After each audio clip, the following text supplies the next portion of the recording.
and each dawn seemed to arrive with a sharper edge, the call to prayer folding into the rustle of traders setting their wares, into the hiss of stoves firing for akara and tea, into the shuffle of men who pretended to be ordinary but whose eyes flicked too long in his direction. Imran learned to walk with a calm face while his pulse hammered, to nod at neighbors without showing the tremor beneath his ribs, to hide his vow behind the slow rhythm of daily tasks. Yet Aisha's presence kept breaking through the armor he tried to build. Sometimes it was the way she laughed in the middle of a hushed street, unafraid of drawing glances. Sometimes it was the way she touched his sleeve when speaking, as though she wanted to tether him to a world that was more than shadow and caution. And once, when they slipped into a gathering in the back of a mechanic's shop, candles flickering against oil-stained walls, voices low but fierce, she spoke not of men with guns or decrees on paper, but of mothers who taught their children to share, of neighbors who patched one another's roofs after storms, of kindness as a weapon the oppressors could never disarm. The silence that followed her words was not weakness but awe, and in that silence Imran felt the vow flare again, no longer hidden in his chest but pulsing in the air between them all. He knew then that the storm he feared was already here, and that their lives were bound to it, not as victims alone but as threads in a larger weave. Yet even as dread pressed in like the river fog at night, he caught Aisha's eyes and saw in them a clarity that whispered, "Do not shrink." And so he breathed, steadying himself against the knowledge that love had tied him to something larger than survival, something that demanded he step fully into the fire when it came. Imran moved through the days with a heightened awareness, as though the very air around him had thickened, every sound carrying weight, every glance heavy with possibility, and though the market still teemed with color and chatter, though the bus conductors still shouted destinations with their cracked voices, though the rhythm of life in the city tried to mask itself in normalcy, he felt beneath it a tremor, a slow, inevitable uncoiling of forces that no decree or patrol could completely suppress, and in that hidden vibration he found both dread and purpose, for the vow within him was no longer private. It hummed in the silences between words, it echoed in the eyes of strangers who lingered a heartbeat too long before lowering their gaze. It flickered in the way small groups leaned toward each other, in corners of streets, in the shifting networks of coded greetings and subtle exchanges that spread like roots beneath the pavement, and he knew that sooner or later something would erupt, though the form of it, whether sudden fire or gradual swell, remained cloaked in uncertainty, and it was this uncertainty that gnawed at him in quiet hours when he sat with Aisha in the dimness of their room, her fingers tracing patterns on his wrist as though to remind him that flesh still held warmth, that life was not yet reduced to slogans and fear, and in those moments he would confess without words, leaning into her presence, drawing strength from the way she seemed to carry her own flame, not loud, not reckless, but steady, unwavering, like the lanterns women carried home at dusk, fragile yet enduring against the press of night. There were days when he wondered if he should have let her go, urged her to step back into a safer circle of life untouched by the vow's fire. But each time he hinted. At distance, she resisted with a quiet, stubborn power that unsettled him as much as it comforted him, telling him that love was not a luxury separate from struggle but part of it, that to walk in fear of loss was already to grant the oppressor victory, and though he tried to argue, to shield her by reason or plea, he could not deny the truth in her eyes, nor the way her presence steadied him when despair clawed at the edges of his resolve. He began to notice how her words carried weight among others too, not because she shouted or demanded, but because she spoke with the authority of someone who believed utterly in the value of simple human gestures, in the power of kindness offered even when suspicion lurked, in the quiet insistence that dignity was not something to be granted from above but lived out in daily acts, and when she spoke in gatherings, whether in the back of a mechanic's shop, or under the low ceiling of a tailor's shed, or in the corner of a courtyard where women hushed their children to listen, people leaned in, listening as though reminded of a truth they had nearly forgotten, and Imran watched the way her voice traveled, soft yet carrying, and he realized that she too was becoming marked, that the eyes which tracked him would surely fall upon her. Yet when he tried to warn her she only smiled faintly and said, "So let them see. We will not disappear into silence."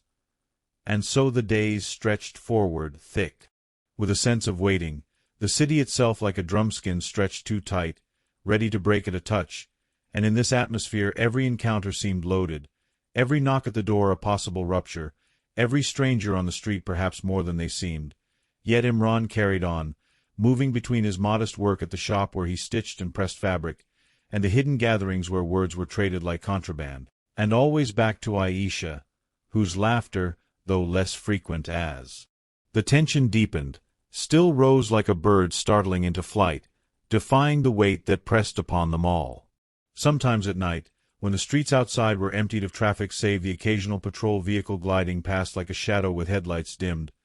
he lay awake, listening to the city's strange silence, a silence not of peace but of restraint, as though the very walls and rooftops were holding their breath,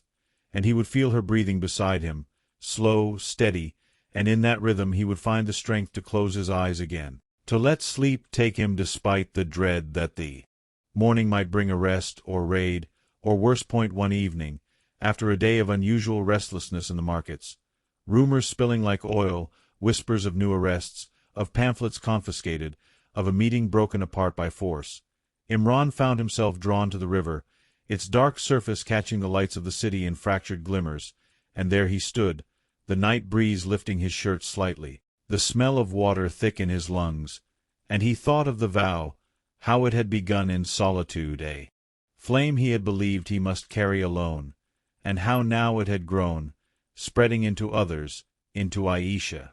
into the anonymous many whose names he did not know but whose spirits pulsed with the same quiet defiance, and he realized with a jolt that he was no longer free to vanish, that even if he tried to step back, to dissolve into anonymity, the vow would not release him, for it had already woven itself into the fabric of others' courage, binding him to a horizon he had not chosen yet could no longer deny.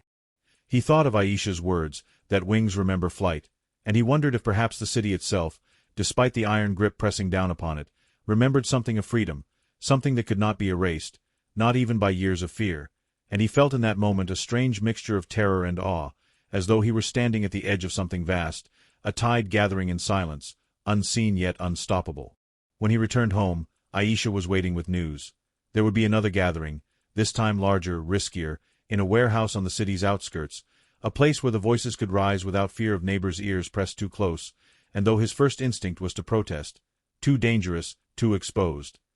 He saw in her face that she had already resolved, and so he swallowed his fear and nodded, knowing that to forbid her would not only fail but wound what lay between them, that the path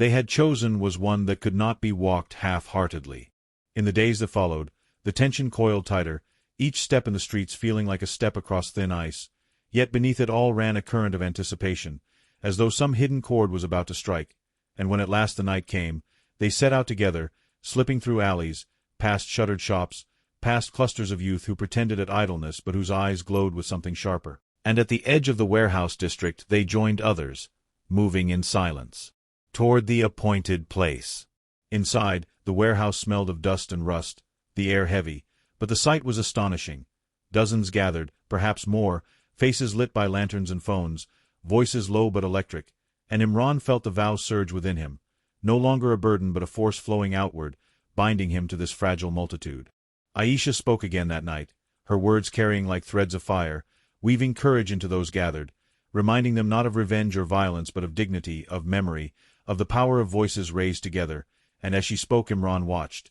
his heart thundering, and he knew without doubt that they had crossed a threshold, that there was no turning back to the quiet shadows of secrecy, for the flame had revealed itself, and the storm would soon break upon them. And afterward, as they walked home through streets unnaturally still, the air thick as if the city itself listened, he reached for her hand, holding it tightly, and he whispered that he was afraid, and she pressed his hand in return, saying that fear was not shameful, only surrender was, and that as long as they walked together they would not be broken, and though the words did not erase the dread coiled in his stomach, they steadied his steps, gave him breath enough to move forward. And so they did, step by step, into a future trembling with danger and possibility, carrying the vow not only in their hearts but in the widening circle of others who now carried it too, a living flame moving through the city, hidden yet undeniable, fragile yet unbreakable, waiting for the moment when silence would finally shatter, when voices would rise, when the horizon would no longer be a distant dream but a fierce and present reality. And though Imran could not yet name what that moment would look like, he felt it coming, as certain as the wind shifting across the river, as inevitable as dawn breaking no matter how heavy the night. The days after the warehouse gathering unfurled with a strange duality, as if two cities existed on top of one another, the visible one bustling as always with markets and buses and cries of hawkers peddling oranges or suya smoke drifting through alleys, while beneath it pulsed the hidden one, the city of nods and glances and coded words, where news traveled like water through unseen channels, where whispers of the gathering spread farther than anyone intended, until even Imran could sense the change in strangers' eyes, the way some carried a glint of recognition when they looked at him though no words were exchanged, and with this recognition came both hope and dread, for the vow was no longer something that belonged only to those who had sworn it in candlelit rooms. It had spilled into the city's bloodstream, a rumor and a spark, and sparks, he knew, could ignite not only fire but also suspicion, and it was not long before the signs of attention began to sharpen, patrols lingering longer in the neighborhoods where gatherings were suspected, questions asked at workplaces with a too casual edge, doors knocked upon in the middle of night under the pretense of routine inspections,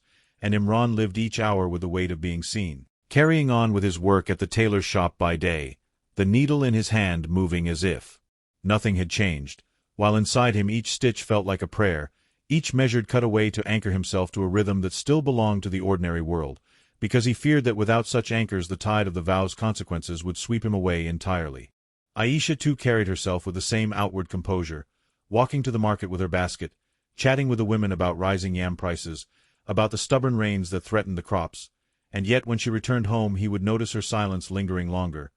her gaze lingering at the window as though she could feel the unseen watchers beyond. But when he asked if she regretted stepping so openly into the circle, she only shook her head, saying that once you had spoken truth. Aloud it was impossible to swallow it again, that silence after such words would choke her faster than any blade. And so they continued, moving through these twin cities, holding hands in the shadows, sharing small meals, whispering to each other in fragments that carried more weight than full sentences, and in these fragments they built a fragile armor against the dread tightening around them. Tea was one evening when the sun bled red into the horizon and the call to prayer lingered like a lament that Imran saw the first open crack appear in the city's facade. A group of youths standing defiantly on a street corner, not dispersing when the patrol vehicle slowed, their faces unmasked, their laughter loud, and though the patrol eventually rolled on, the image seared itself into him, for it was the first visible fracture in the shell of fear, and he wondered if such small acts, repeated, would be the beginning of something larger, or if they would only invite harsher retaliation.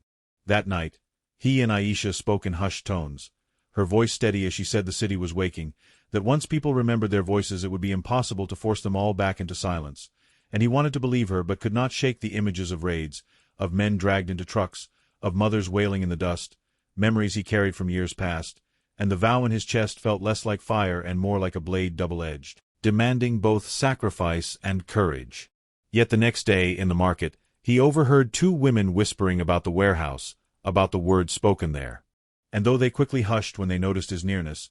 he saw that same glint in their eyes, and for the first time he realized the vow had taken root beyond the gatherings, that it had become something carried even by those who had not been present, a story retold, reshaped, spreading like vines through walls, impossible to contain. But with spreading came danger, and within a week came the arrests, sudden and ruthless, names of men and women Imran knew whispered among the community with dread, their fates uncertain, and at night the sound of boots on the street became sharper, closer, as though the patrols no longer wished to hide their presence but rather flaunt it, a reminder of power, and in that atmosphere Imran's sleep grew shallow, broken by sudden jolts awake, his body expecting at any moment the pounding on the door, and when sleep did come it was filled with restless visions of rivers running red, of hands reaching for him in the dark, of Aisha's voice calling his name across a crowd he could not push through. And yet each morning he still rose, still walked to the shop, still threaded the needle and bent over fabric, because to stop would be to mark himself, and to continue was to pretend a normality that had already crumbled,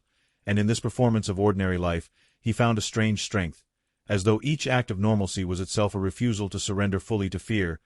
The next gathering came sooner than expected, hastily arranged in response to the arrests, and this time it was not hidden in some back room or shed but in the open courtyard of a crumbling compound, the choice itself a statement, and though Imran felt his stomach twist with dread as he slipped through the narrow gate, he was astonished to see the number gathered, more than before, faces drawn tight with anger and grief, and when the voices rose, it was no longer only whispers but sharp declarations, words striking the air with force, and Aisha, standing among them, lifted her voice not with rage but with steady conviction, reminding them that anger could sharpen resolve but must not consume, that fear could wound but must not paralyze, and Imran saw how her presence steadied them, how her words bent the rising clamor into something more unified, more disciplined, and in that moment he realized why he feared more for her than himself, for she was becoming a figure others leaned upon, and in such figures lay both hope and peril. For the eye of power was drawn most keenly to those who dared to kindle flame in others. And indeed, the very next day the rumors came that names had been marked, that lists were being compiled, that certain voices were being singled out for silencing, and though he and Aisha spoke of it in low tones, neither dared to say aloud what they both feared, that her name might already be among them. Each moment together grew sharper with this knowledge, each smile tinged with fragility, each touch carrying the weight of possible parting. Yet instead of retreating she seemed only to move forward more firmly, attending more gatherings, speaking more boldly. Her defiance wrapped not in loudness but in calm persistence, and Imran found himself torn between admiration and terror, between the swell of pride at her courage and the gnawing dread of what it might cost. He began to notice more shadows following them, more lingering eyes, and once, late at night,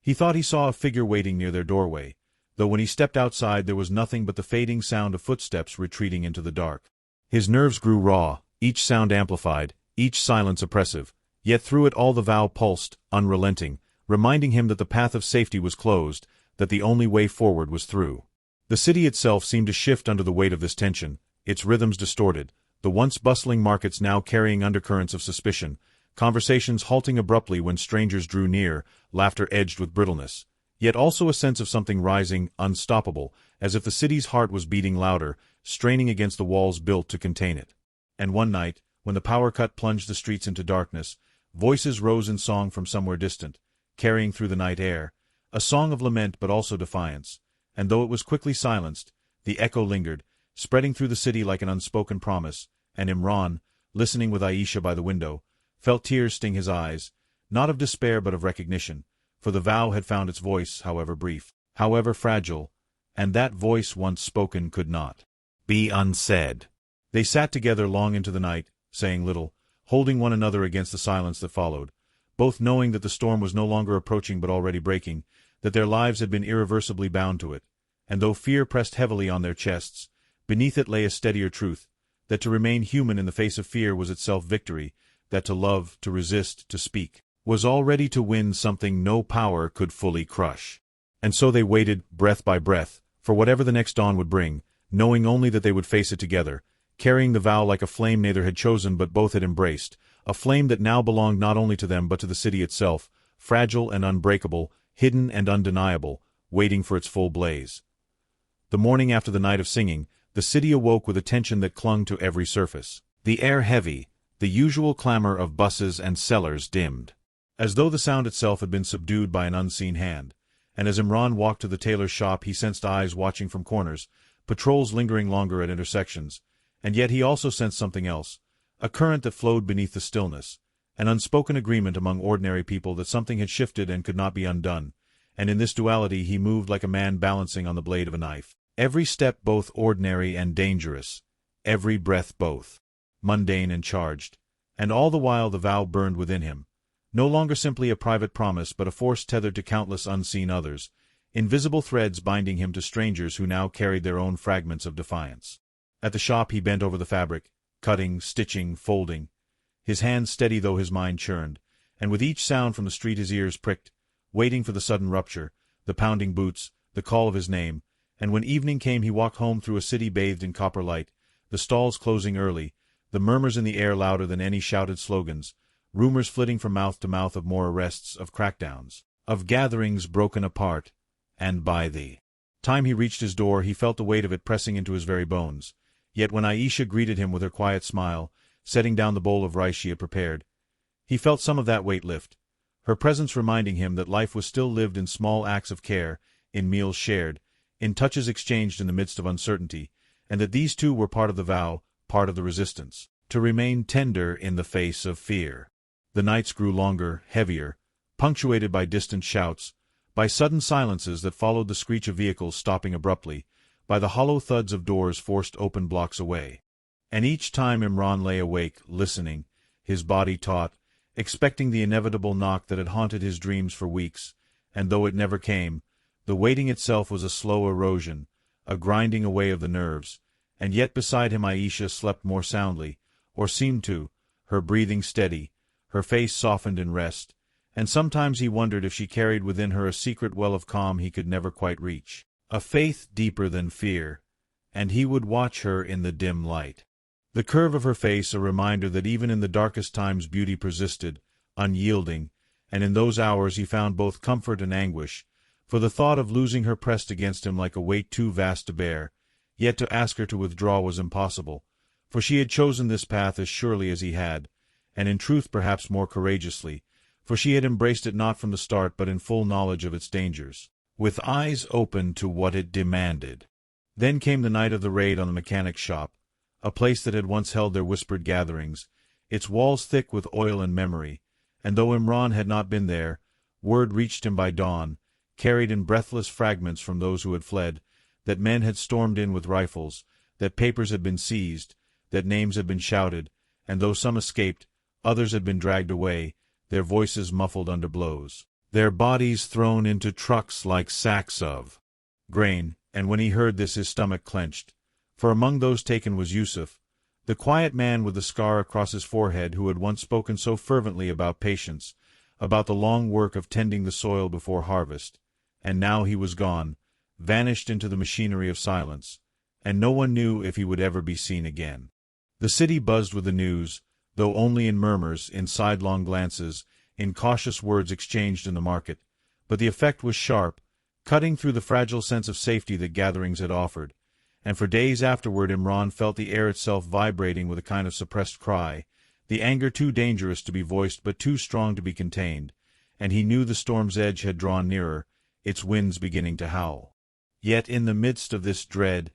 Aisha continued to move with her quiet fire, speaking to neighbors, gathering women in corners of the courtyard, reminding them of what had already been lost to silence, of what could only be reclaimed by voice, and though she never shouted or raged, her words carried weight, anchoring others, drawing them together, and Imran saw with both pride and fear how her presence had grown, how she had become more than just his companion in this vow, how she had become a figure others leaned toward, a steadying flame in the dark, and he knew that such visibility painted a target on her, yet she refused to hide, and he, torn between the desire to protect and the duty to stand beside her, could only walk with her step by step, heart pounding, aware that each moment could be the last before rupture. It was in this fraught atmosphere that another call for gathering spread, this time whispered not through the usual circles but carried by a sudden, almost reckless momentum, a call for people to meet in the open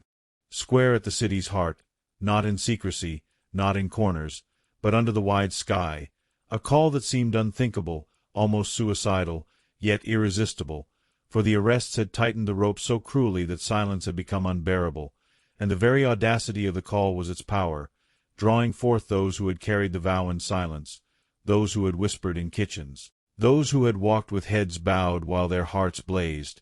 and when Imran first heard it, he felt the ground tilt beneath him, his instincts screaming of danger, of blood, of soldiers and bullets, but another part of him, the part that remembered the song that had risen in the night, the part that had seen youths laughing on the corner under patrol headlights, whispered that the time had come, that the vow had ripened into something that could no longer be hidden. He told Aisha, his voice tight,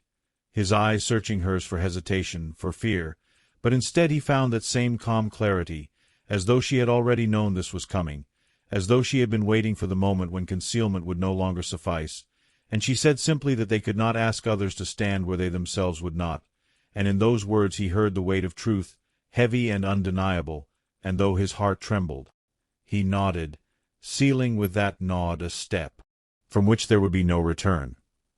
The day of the gathering dawned thick with heat, the sky a pale burn, the streets humming with a strange quiet energy, people moving with unusual purpose, and as Imran and Aisha walked toward the square they saw others too, scattered at first, then more, converging from alleys and side streets, eyes glancing, bodies tense, yet moving forward, and the closer they came the more the current swelled, until at last the square opened before them, vast and exposed, and there already were dozens, then hundreds, standing not in silence but in murmuring waves, voices low but rising, a sound like the stir of leaves before a storm, and Imran felt his breath catch, for the sight was unlike anything he had imagined. The vow no longer hidden in rooms but embodied in flesh and presence, a multitude daring to gather beneath the gaze of the city itself. Aisha's hand found his, firm, steady, and he looked at her, seeing in her eyes not recklessness but certainty, and together they stepped into the square,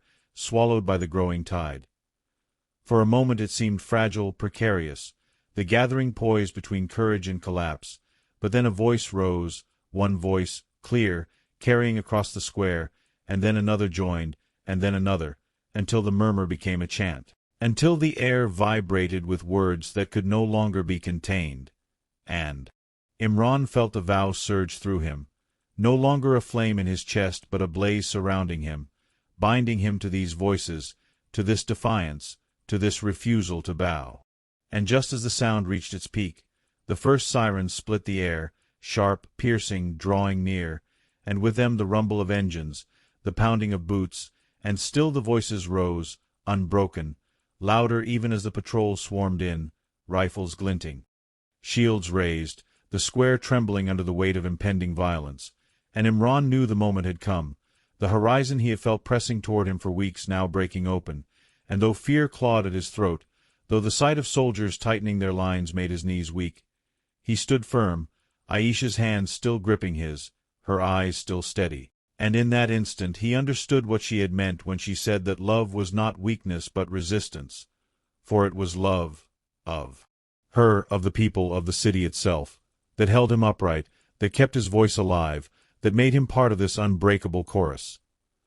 The square shuddered beneath the weight of that convergence, hundreds now swelling into thousands, bodies pressed shoulder to shoulder, voices rising and falling in ragged chants that seemed to shake the air itself, and though fear burned sharp in every chest, it was drowned by the collective pulse, by the knowledge that for the first time silence had broken,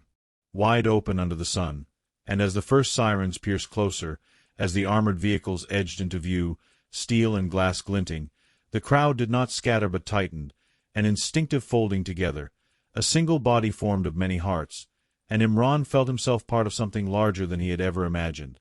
No longer a man carrying a vow alone, but a thread in a vast tapestry unfurling at last. And though his palms sweated and his knees trembled, he held fast to Aisha's hand, her grip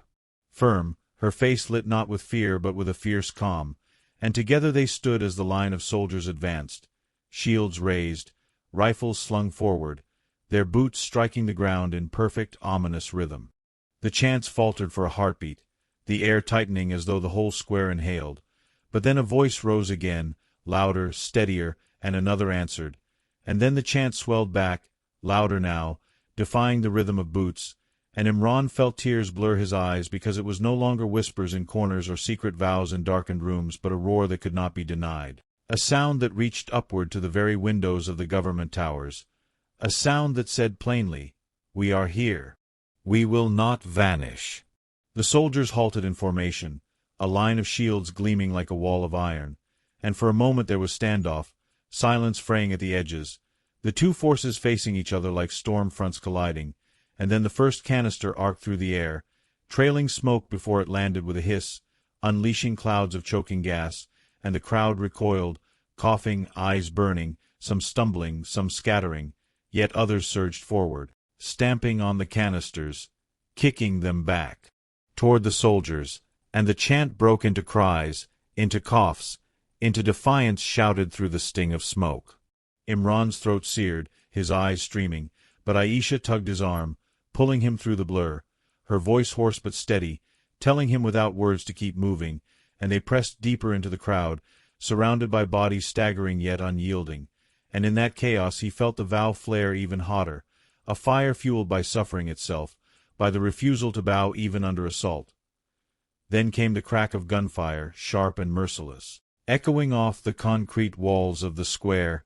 and panic rippled through the multitude, some dropping flat, others fleeing toward alleys, screams splitting the air, yet still others held their ground, voices raw with rage, and Imran's heart thundered with terror, every instinct demanding he drag Aisha away, shield her from the bullets. Yet when he turned to her he found her standing tall, her face streaked with tears from the gas but her gaze unwavering. And in that instant he realized that retreat was no longer possible, not for her, not for him, not for any of them, for once the vow had taken flesh in so many bodies, the choice of one could not undo it. And so he gripped her hand tighter, and together they braced as the soldiers advanced, shields slamming against bodies, rifles cracking the air, and the square dissolved into chaos, a storm of cries, of running feet, of smoke and blood. Imran lost sight of familiar faces, lost orientation in the whirl of motion, only the pressure of Aisha's hand tethering him to reality, and through the blur he saw youth hurling stones, saw women raising fists, saw men shielding children, saw bodies falling and being carried by strangers, and everywhere the vow burned, not in order or plan but in the refusal to collapse into silence, in the raw force of presence itself. He and Aisha were shoved, pulled, pressed, carried by waves of bodies, until they stumbled toward the edge of the square, lungs heaving, eyes swollen. Yet even there the soldiers swept forward, chasing into side streets, their shouts echoing, their boots pounding, and Imran realized the whole city had become a battleground, that the vow had burst its hidden vessel and now spilled into every alley, every doorstep, no longer containable. They fled through twisting streets, stumbling over stones, hearts pounding, until at last they ducked into the shelter of a shuttered shop, crouching in the shadows, gasping for breath, the sounds of pursuit ringing closer and fading, and for a long moment they simply clung to each other, trembling, alive. And yet even in that tremor Imran felt something shift, for beneath the fear lay a strange exultation, the knowledge that they had stood in the square, that they had not broken, that their voices had risen with thousands, and no bullet, no gas, no club could erase that. Aisha's chest heaved against his, her face streaked, her eyes burning, and when she finally spoke her words came rough but steady, that this was only the beginning, that the vow had now found a voice that would not be silenced, that even if they fell, others would carry it forward, for once a people had remembered their strength, no power could erase it completely. Imran listened, his heart aching with both pride and terror, for he knew she was right, and yet he also knew the cost would be unbearable, that more names would vanish into trucks, that more mothers would wail into empty nights, that perhaps even she, even he, would not survive what was to come, and the thought struck him like a knife. But when he looked at her he saw no regret, only resolve, and he understood then that love itself demanded this, that to shield her by retreating would be to betray the very bond that held them, for her courage was not separate from her love but born of it, and so he nodded, silently sealing himself to whatever lay ahead.